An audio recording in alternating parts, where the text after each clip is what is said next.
Sou cristão, posso fazer psicanálise? E aí, você já sabe responder essa? Se já sabe, comenta aqui nos comentários.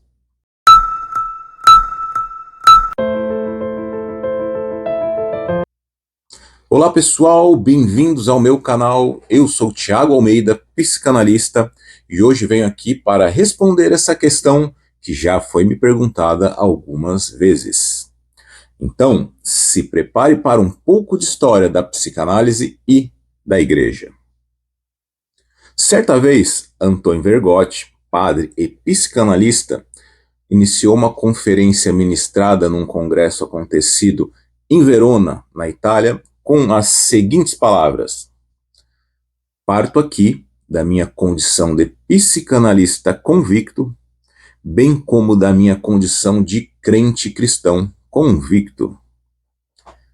É um pouco dessa maneira que me dirijo a vocês aqui hoje. A história da psicanálise e da Igreja Católica viveu momentos de altos e baixos, acordos e desacordos. De início, houve uma rejeição total da Igreja em relação à análise freudiana, motivada especialmente pela opinião pessoal de Freud em relação às religiões. As décadas de 40 e 50 foram marcadas por uma forte oposição do meio católico ao pensamento de Freud. Os anos dourados do diálogo entre a psicanálise e o catolicismo se deram nas décadas de 60 e 70, e em particular na Bélgica e na França. Vale recordar que a França um dia foi chamada de filha primogênita da Igreja. Era um país de profundas raízes católicas. E naquela mesma época, precisamente na França, o movimento psicanalítico encontrava em plena efervescência. Igreja aberta, psicanálise em alta, o encontro não poderia deixar de acontecer, e aconteceu. Por fim, as décadas de 80 e 90, que coincidem aproximadamente com o pontificado de Karol Wojtyła, o nosso João Paulo II, foi marcada por grandes obras de padres jesuítas que também eram psicanalistas. Mas voltemos um pouco no tempo. Sigmund Freud era ateu. O homem que nasceu em Freiberg, viveu em Viena e morreu em Londres, não acreditava em Deus. O homem que a si mesmo comparou a Nicolau Copérnico e a Charles Darwin, que desferiu contra o narcisismo humano o seu mais duro golpe, garantia que a religião era uma neurose e uma ilusão. O homem que foi comparado a Karl Marx e a Nietzsche e que recebeu o título de mestre da suspeita, suspeitava de tudo, inclusive até da existência de Deus.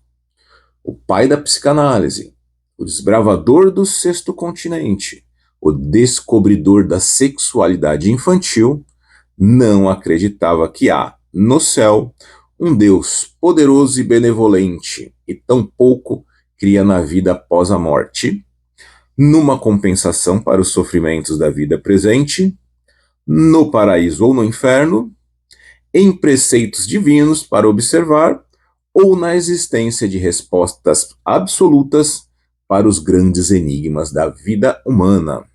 Definitivamente, Freud era um descrente.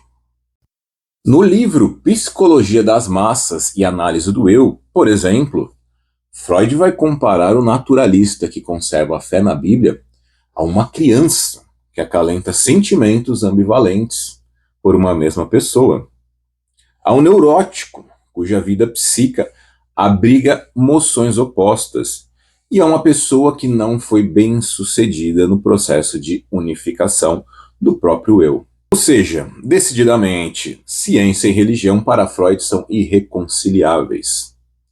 Ora, esse modo de ver as coisas é típico do pensamento do século XVIII.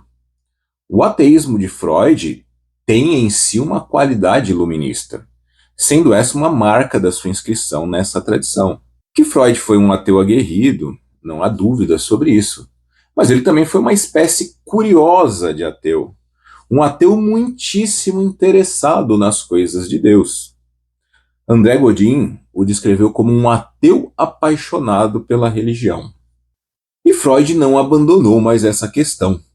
Dedicou os últimos 5 anos da sua vida ao problema do monoteísmo judaico, deixando-se absorver completamente por esse tema. Pode-se mesmo falar, sem exagero, numa onipresença do tema da religião na obra de Freud. No início, a Igreja Católica rejeita completamente a psicanálise. Wilhelm Schmidt foi um padre verbita, membro da Congregação do Verbo Divino, cientista de renome. Ele foi professor na Universidade de Viena e um dos maiores etnólogos do seu tempo. A obra da sua vida foram os 12 grandes volumes, com cerca de 1000 páginas cada um, chamado A Origem da Ideia de Deus. Em sua crítica, Schmidt incluiu o livro O Futuro de uma Ilusão, texto de Freud, e estabelece uma inesperada associação entre psicanálise e o marxismo. De fato, considerar a religião como uma ilusão não é muito diferente de defini-la como ópio.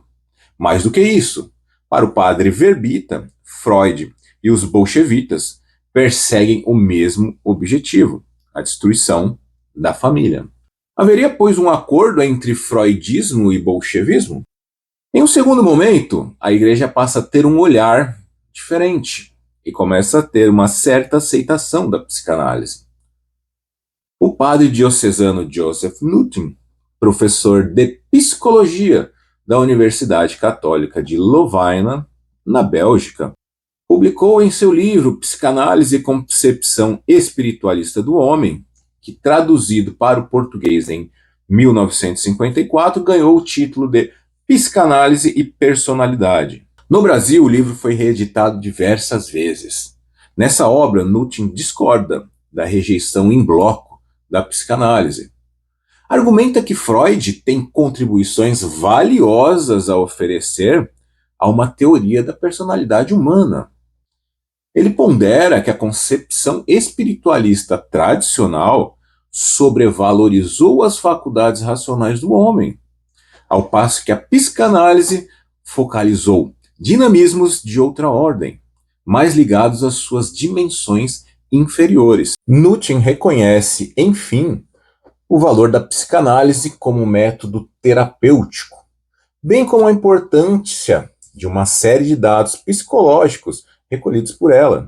Por outro lado, o autor percebe que a visão de homem e a teoria da cultura de Freud contém aspectos que não se coadunam com uma filosofia espiritualista, aberta para a dimensão transcendente da existência humana. Nutin defende, pois, uma admissão seletiva da teoria psicanalítica pelos terapeutas de orientação espiritualista. No dia 15 de março de 1972, por ocasião de uma audiência geral, o Papa Paulo VI reconheceu que a psicanálise realiza explorações interessantes e úteis das profundezas do inconsciente e da vida pulsional e emocional do homem. O Papa advertiu, porém, que essas pesquisas não podem ignorar a disposição natural do homem a agir segundo a lei indelével, moral, que, quando violada, dá origem ao remorso. Já em 1988, Joel Biermann registrou a aceitação crescente da psicanálise pelo mundo religioso. Ele diz: o discurso religioso passou de uma repulsa absoluta da psicanálise para um reconhecimento relativo. O discurso religioso não repele mais a psicanálise como outrora, mas convive com esta, com o devido reconhecimento de uma modalidade de saber que existe no espaço social. Como explicar, então, que dois inimigos tenham se tornado grandes amigos? De duas maneiras: admitindo que a igreja mudou e que a psicanálise também mudou. Mais exatamente, a relação entre catolicismo e a psicanálise se modificou porque, com o Concílio do Vaticano II, a igreja procurou se modernizar. E por outro lado, porque com a era pós-freudiana, a psicanálise também sofreu alterações e se descaracterizou, o que facilitou o trabalho de harmonização entre a psicanálise e a fé cristã. Nascida em 1908, Françoise Douto dedicou-se à psicanálise de crianças. Ficou famosa pelos programas de rádio que começou a fazer em 1969. Publicou livros de grande sucesso junto ao público. Falava e escrevia numa língua acessível a todos. No livro O Evangelho à Luz da Psicanálise, feito a partir de uma entrevista, Douto elege a psicanálise como um instrumento de leitura dos evangelhos. O livro foi reeditado várias vezes e traduzido em diversas línguas. Aos olhos de Douto, Jesus insiste que as pessoas se emancipem de seus pais, como em Mateus 19,5, recomendando os pais a deixá-la partir, em Marcos 10,14. Ao longo de sua vida, por diversas vezes, ela teria agido nessa direção. No episódio em que o menino Jesus é perdido e reencontrado no templo, ele castra os seus pais de sua possessividade. Nas bodas de Caná, trata-se do parto de Jesus por Maria. Ele resiste em nascer para sua vida pública, está angustiado, mas ela insiste e, afinal, Jesus inaugura o seu ministério, realizando o seu primeiro sinal, entre outras citações. Noutras palavras, com Douto, a psicanálise descobre nos evangelhos o que sempre soube. Talvez não seja muito, mas uma clara convergência entre a mensagem cristã e a psicanálise fica delineada. Por fim, mais recentemente em 2003, Daniel Duigo, um padre diocesano francês, que também é psicólogo e psicanalista, publicou um título que lembra muito os livros de Douto, chamado Psicanálise dos Milagres de Cristo. E nessa obra, Duigo procede a uma interpretação psicanalítica dos 7 sinais realizados por Jesus no Evangelho de João. São eles: a transformação da água em vinho nas bodas de Caná, a cura do filho de um funcionário real, a cura de um paralítico na piscina de Betesda, a multiplicação dos pães e dos peixes, a caminhada de Jesus sobre as águas do mar da Galileia, a cura de um cego de nascença e a ressurreição de Lázaro. Segundo o autor, nesses 7 sinais, Jesus age de modo a promover a superação de uma relação de dependência para com as figuras parentais, favorecendo assim o advento do sujeito. Corte do cordão umbilical, segundo nascimento, passagem para a idade adulta, tomada das rédeas da própria vida, assunção da própria história, autonomia, liberdade, responsabilidade. Eis o que Duigo enxerga nos gestos que Jesus praticou no 4º evangelho. Haveria, pois, uma espécie de convergência entre o sentido das ações de Jesus e o que se pretende em uma análise. Esses fatos que foram narrados são apenas alguns enlaces do que houveram na história da psicanálise em relação à religião católica. Fica evidente que é um assunto muito denso e que já foi palco de grandes debates. Ainda hoje, existe uma corrente que acha irreconciliável a psicanálise com a fé cristã. Essa corrente tem por teoria que a religião é um tipo de neurose. Em contrapartida, para os religiosos, é importante saber que nada existe contra a realização da análise. Ela é perfeitamente aceita pela Igreja, em nada influencia ou tenta mudar a vida religiosa. É importante, inclusive, ressaltar que a prática analítica ela é neutra, não busca direcionar ou influenciar nenhuma corrente, seja religiosa, ateísta, nem política, nem de qualquer opção disponível na sociedade. Essas são escolhas individuais, que serão respeitadas durante o processo de análise. Dessa forma, concluímos o vídeo afirmando que todo e qualquer cristão pode e deve se beneficiar da prática da análise.